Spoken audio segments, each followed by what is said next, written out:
Bismillahirrahmanirrahim. Assalamualaikum warahmatullahi wabarakatuh. Alhamdulillahi rabbil alamin.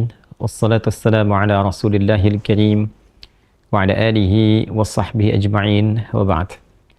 Saudara-saudariku dimanapun Anda berada, semoga Allah subhanahu wa ta'ala memuliakan, menyehatkan, melindungi kita sampai dengan detik ini kita dapat bersua.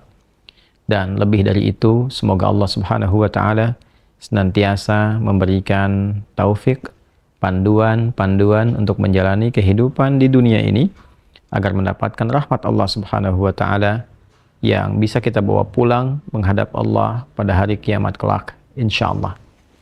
Teman-teman, malam ini di tanggal 26 Oktober 2023 Masehi, edisi spesial yang biasanya kita membahas Aqsa dengan cukup panjang.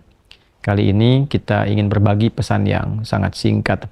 Yang dalam singkat ini kita ingin mengingatkan baik kepada diri saya pribadi dan kepada kita semua tentang satu bagian dari ayat Al-Quran yang kiranya penting kita renungi, yaitu Quran surah ke-81 At-Takwir di ayat ke-26 saat Allah subhanahu wa ta'ala berfirman, Fa'aina tadhhabun? Maka engkau itu sesungguhnya mau kemana? Ayat yang singkat tapi begitu padat dan sangat mendalam, memberikan satu kesan yang cukup menusuk ke dalam jiwa setiap manusia. Pertanyaan yang datang langsung dari pencipta kita, sesungguhnya engkau mau kemana? Allah sudah menjelaskan mengapa kita diciptakan. Allah sudah memberikan jalan kehidupan bagi kita dan menerangkan konsekuensi di balik pilihan-pilihan yang kita tetapkan untuk menempuh jalan-jalan yang dimaksudkan. Bila benar, resikonya seperti ini. Bila salah, konsekuensinya demikian. Maka, di antara sekian manusia yang telah mengetahui semua konsekuensi itu, terkadang masih mengedepankan bujukan-bujukan atau bahkan pengaruh-pengaruh nafsunya agar bergeser dari nilai-nilai kebaikan, bahkan nilai kemanusiaan yang telah Allah tetapkan. Ketika Allah menyampaikan, tidaklah aku ciptakan jin dan manusia itu kecuali untuk menaati aku, untuk beribadah kepada aku. Jadi sifat menjalani kehidupan di muka bumi ini adalah dilandaskan pada kepatuhan kita kepada Allah subhanahu wa ta'ala. Kepatuhan itulah yang disebut dengan ibadah. Patuh, tunduk, patuh, bahasa Arabnya itu disebut dengan Islam. Jadi Islam dalam pengertian etimologi secara bahasa artinya tunduk, patuh, taat. Orangnya disebut dengan Muslim. Jadi setiap manusia itu konsekuensinya memang mesti patuh, tunduk, dan taat kepada Sang Pencipta, yaitu Allah Subhanahu wa ta'ala. Karena itu ketika Allah menyampaikan di dalam firman-Nya, "Wa ma khalaqtul jinna wal insa illa liya'budun." Tidaklah aku ciptakan jin dan manusia itu kecuali untuk menjadikan seluruh aktivitasnya agar menaati Allah Subhanahu wa ta'ala, dijadikan sebagai ibadah. Jadi kita dari bangun tidur sampai tidur itu sejatinya adalah memetakan kurikulum untuk menaati Allah dalam bingkai ibadah. Dilatih dalam bentuk ritual. Ritual itu untuk mengaktifkan titik spiritual kita, titik roh kita. Segala yang terkait dengan roh disebut rohani. Jadi dalam diri kita ini ada spiritnya, ada rohnya. Dan itu adalah titik latihan pertama untuk mengaktifkan ya titik-titik kebertuhanan. Jadi ketika Allah sampaikan, tidaklah aku ciptakan engkau kecuali untuk menaatiku. Nah, titik ketaatan itu ya disebut dengan titik ritualnya. Ibadahnya ibadah ritual, ya keadaannya keadaan spiritual, itu yang penting kita aktifkan dulu. Itu sebabnya diminta kita sholat untuk mengoneksikan diri kita, mengaktifkan sinyal itu dengan Allah Subhanahu wa ta'ala, dengan Sang Pencipta. Sehingga ketika terkoneksi, terbangun kesadaran dari dalam diri kita sebagai sebuah fitrah. Nanti kesadaran itu yang akan membimbing bagian dari sifat intelektual kita, titik intelektual, ya IQ itu, ya intellectual question. Kemudian nanti titik fisik kita, physical question. Jadi nanti yang menggerakkan adalah titik spiritualnya. Ini yang memberi perintah. Kalau akal itu masih objektifnya normal saja, karena dia hanya mengkonstruksikan pikiran, mengolah data, ya jadi informasi menjadi knowledge. Knowledge itu yang akan diteruskan kepada fisik untuk dieksekusi. Ya, bagaimana nanti lisan bicara? Seperti apa konstruksi bicaranya? Mengatur katanya bagaimana, memilihnya seperti apa, menjelaskannya bagaimana.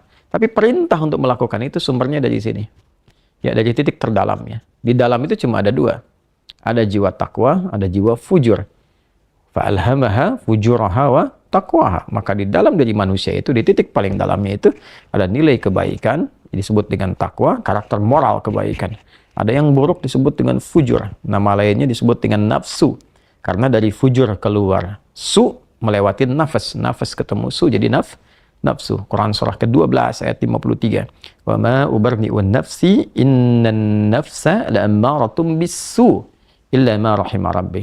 Maka semua tindakan kita, menatap, mendengar, berbicara, bertutur, sampai dengan berjalan, ujung kepala sampai ujung kaki, yang kita jadikan sebagai bagian dari perangkat beraktivitas itu, semua tatanannya, perintahnya kalau tidak dari takwa, adalah dari fujur. Kalau bukan dari sifat baik, sifat buruk yang bersumber dari nafsunya.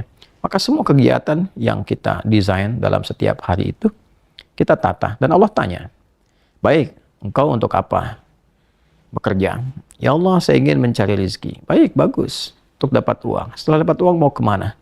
Pengen kaya. Setelah kaya mau ngapain? Beli ini, beli itu. Setelah itu mau ngapain? Ditanya terus sampai ujungnya. Fa'aina tadhhabun? Sampai ke titik puncaknya. Kalau kamu sudah meraih apa yang kamu inginkan itu, harta sudah banyak, terkumpul, sudah mewah, rumah sudah megah, mobil melimpah, hidup juga kaya begitu rupa, terus mau ngapain? Ya.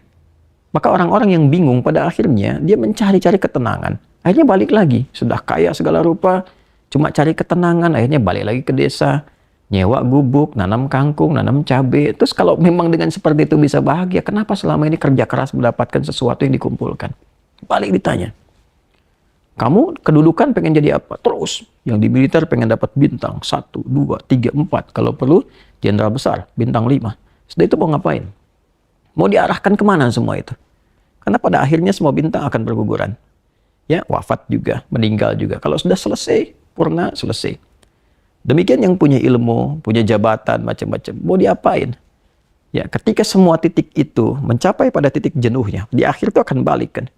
Ya, jabatan purna, harta juga jenuh, ya. Nah, di titik itu kita disadarkan, ditanya, mau kemana?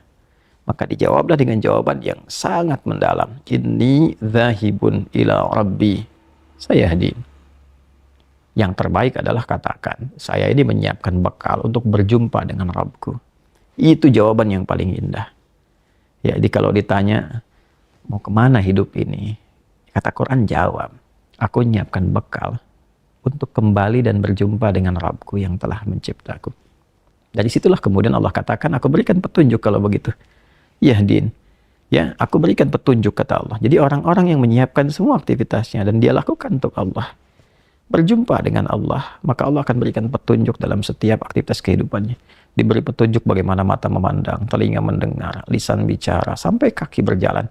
Sehingga dia betul-betul menjadi pengabdi dari Rabb-Nya yang maha menyayanginya. Pengabdi disebut dengan abdun, jamaknya disebut dengan ibadun. Yang maha menyayangi disebut Rahman, maka disebutlah dia dengan ibadur Rahman. Wa ibadur Rahmanil ladzina yamshuna 'alal ardi hauna wa idza khatabahumul jahiluna qalu salama. Demikian di surah Al-Furqan itu. Itulah puncak yang mesti kita ikhtiarkan dalam kehidupan, yang kita selalu sampaikan dan komitmenkan sejak bangun tidur. Dan kita katakan, alhamdulillahilladzi ahyana ba'da ma amatana wa ilaihin nusyur. Terima kasih ya Allah, segala puji hanya milik-Mu yang telah memberi kesempatan hamba menjalani kehidupan. Padahal Engkau telah tahan nyawa hamba tadi dalam tidur. Sesuai ajal Kau berikan kesempatan. Hamba berjanji ya Allah, hamba akan menyebar beraktivitas untuk mencari bekal menghadap-Mu. Saudara-saudariku, sedalam, sejauh, sebanyak kegiatan, aktivitas jabatan yang telah kita kumpulkan, harta benda, pengetahuan, sampai detik ini, apakah betul-betul sudah kita siapkan sebagai bekal untuk bertemu dengan Allah? Atau hanya sekedar mengumpulkan semua itu tanpa arah, yang pada akhirnya bertemu dengan kejenuhan kembali? Renungkanlah malam ini, malam Jumat. Jumat saat manusia pertama diciptakan, diturunkan di surga, mengawali misi di dunia, diwafatkan, dan di titik itu kita akan berpisah dengan dunia. Saat azan berkumandang, nampak jelas seluruhnya. Semoga Allah muliakan kita. Selamat merenung. Allahu Akbar. Allahu Akbar. Subhanakallahumma bihamdika nasyhadu an la ilaha illa anta nastaghfiruka wa natubu ilaik. Alhamdulillahirabbil alamin. Assalamualaikum warahmatullahi wabarakatuh.